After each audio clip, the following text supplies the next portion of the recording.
മഞ്ഞിൽ ഈ മുന്തിരി വള്ളിയിലല്ലി പൂ പൂത്തു വിരിഞ്ഞു. ഗോർജിയസ് ആയിട്ടുള്ള സാരീസ് കണ്ടോ? അത് നല്ല അഫോർഡബിൾ ആയിട്ടുള്ള പ്രൈസ് റേഞ്ച് കൂടെ ആണെങ്കിലോ നല്ല ഭംഗിയുള്ള 7 ഡിഫറെന്റ് ഷെയ്ഡ്സ് ആണ് നമുക്ക് അവൈലബിൾ ആയിട്ടുള്ളത്. മെറ്റീരിയൽ വരുന്ന ഒരു സെമി സിൽക്ക് ഫാബ്രിക്കിൽ ത്രൂ ഔട്ട് ഈ ഒരു സ്റ്റിക്കർ വർക്ക് വന്നിട്ട് ഈ ഒരു കോപ്പർ സെറി വെച്ചിട്ടുള്ള എംബ്രോയിഡറി വർക്ക് ഒക്കെ ചെയ്തിട്ടുള്ള അടിപൊളിയായിട്ടുള്ള സാരീസ് ആണ്.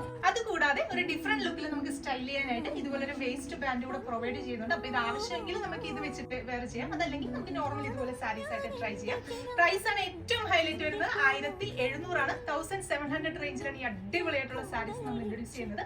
അപ്പൊ മെറ്റീരിയൽ ഞാൻ നേരത്തെ പറഞ്ഞ പോലെ തന്നെ സെമി സിൽക്ക് ഫാബ്രിക് ആണ്. അതിനകത്ത് ത്രൂ ഔട്ട് ഈ ഒരു സ്റ്റിക്കർ വർക്ക് കൊടുത്തിട്ട് ബോർഡേഴ്സ് ആയിട്ട് ഈ ഒരു നല്ല ഫിനിഷിംഗിലുള്ള ഈ ഒരു കോപ്പർ സെറി വെച്ചിട്ടുള്ള എംബ്രോയിഡറി വർക്കാണ് കൊടുത്തിരിക്കുന്നത്. നല്ല നീറ്റ് ആയിട്ട് സ്കാലപ്പിന്റെ ഫിനിഷ് ചെയ്തിട്ടുണ്ട്. അപ്പൊ പല്ലുവിലൊക്കെ ആണെങ്കിലും ആ ഒരു സെയിം ഡിസൈൻസ് തന്നെയാണ് വരുന്നത്. സാരി ഫുള്ള് 5.5 മീറ്ററിലും ആ സെയിം ഡിസൈൻസ് തന്നെ വരുന്നുണ്ട്. ബ്ലൗസിന് വേണ്ടിയിട്ട് സെയിം 1 മീറ്റർ ഫാബ്രിക്കിൽ ത്രൂ ഔട്ട് ഈ ചെറിയ ബുട്ട ഡിസൈൻസ് കൊടുത്തിട്ട് സ്ലീവ്സിന് ബോർഡേഴ്സ് ആയിട്ട് കൊടുക്കാനായിട്ട് ചെറിയ വീതി കുറഞ്ഞൊരു ബോർഡേഴ്സ് ഒക്കെ കൊടുത്ത് അടിപൊളിയായിട്ടാണ് സാരീസ് ചെയ്തിരിക്കുന്നത്. അതുകൂടാതെ ഈ ഒരു സാരിയുടെ ഏറ്റവും പ്രത്യേകത എന്ന് പറഞ്ഞാൽ നമുക്ക് ഉടുത്തു കഴിഞ്ഞാൽ ഒട്ടും തടിയൊന്നും തോന്നാതെ നല്ലൊരു സ്ലിം ലുക്കിൽ നമുക്ക് വെയർ ചെയ്യാൻ സാധിക്കും. എന്റെ നേരത്തെയുള്ള സാരി എടുത്ത വീഡിയോസ് ഒക്കെ കാണുമ്പോൾ നിങ്ങൾക്ക് മനസ്സിലാവും ഞാൻ ആ സാരീസ് കൊടുക്കുന്നത് ഇതുമായിട്ടുള്ള ഡിഫറൻസ്. ശരിക്കും നല്ല ബോഡി ഹഗിങ് ആയിട്ട് കിടക്കുന്ന ഒരു ഫാബ്രിക് ആണ്. അപ്പൊ ഫസ്റ്റ് ഷെയ്ഡ് ഞാനിപ്പോൾ ഈ വെയർ ചെയ്തിരിക്കുന്നത് നല്ല ബ്യൂട്ടിഫുൾ ആയിട്ടുള്ള ഒരു ഡാർക്ക് വൈൻ ഷെയ്ഡ് ആണ്. അപ്പൊ നെക്സ്റ്റ് ഷെയ്ഡ്സ് നോക്കാം. അടുത്ത ഷെയ്ഡ് നല്ല അടിപൊളിയായിട്ടുള്ള ഒരു peacock blue shade.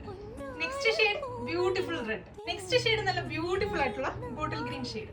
Next shade വരുന്നത് നല്ല അടിപൊളിയായിട്ടുള്ള ഒരു navy blue shade. Next shade വരുന്നത് നല്ല ബ്യൂട്ടിഫുൾ ആയിട്ടുള്ള റാണി പിങ്ക് ഷെയ്ഡ്. അപ്പൊ ഇതിന് ലാസ്റ്റ് ഷെയ്ഡ് വരുന്നത് നല്ല അടിപൊളിയായിട്ടുള്ള ജെറ്റ് ബ്ലാക്ക് ഷെയ്ഡ് ആണ്. അപ്പൊ ഇന്നത്തെ വീഡിയോയിൽ കാണിച്ച 7 കളേഴ്സും എല്ലാം സൂപ്പർബ് ആയിട്ടുള്ള കളേഴ്സ് ആണ്. എന്റെ കസ്റ്റമേഴ്സിനൊക്കെ കൺഫ്യൂഷൻ ആയിരിക്കും ഏത് കളർ ചൂസ് ചെയ്യണമെന്ന്. ഈ 1700 എന്നുള്ള ഈ ഒരു പ്രൈസ് റേഞ്ചിന് ഈ ഗോർജിയസ് ആയിട്ടുള്ള പാർട്ടി വെയർ കോൺസെപ്റ്റ് സാരീസ് നിങ്ങൾക്ക് എല്ലാവർക്കും വർത്ത് ആയിരിക്കും. എല്ലാവരും ട്രൈ ചെയ്ത് നോക്കാം. പിന്നെ അത് മാത്രമല്ല റെഡി ഫോർ ഡെസ്പാച്ച് ആണ്. നിങ്ങൾ ഇന്ന് ഓർഡേഴ്സ് പ്ലേസ് ചെയ്ത് കഴിഞ്ഞാൽ ഇന്ന് തന്നെ നമ്മൾ ഇവിടുന്ന് ഡെസ്പാച്ച് ചെയ്യും. നമ്മുടെ വെബ്സൈറ്റ് ത്രൂ വാട്സ്ആപ്പ് ത്രൂ നിങ്ങൾക്ക് ഓർഡേഴ്സ് പ്ലേസ് ചെയ്യാം. Thank you.